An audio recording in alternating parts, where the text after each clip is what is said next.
7 సంవత్సరాల తర్వాత అమరింటిని మనకి చూపిస్తూ ఉంటారు. పిల్లలు బయట కృష్ణుడి పాదముద్రలు వేస్తూ ఉంటే, అప్పుడే మనోహరి, చెంబ ఇద్దరూ కూడా చాలా షాకింగ్‌గా చూస్తూ, "హే!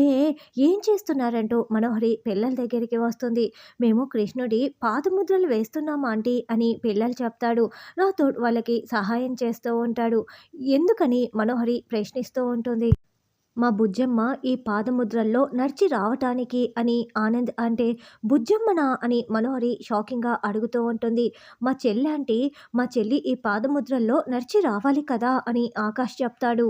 పిల్లల మాటలు విని మనోహరి కోపంతో రగిలిపోతూ ఉంటుంది. మనకేమో మదర్ తెరీసా అనాథ శరణాలయాన్ని చూపిస్తూ ఉంటారు.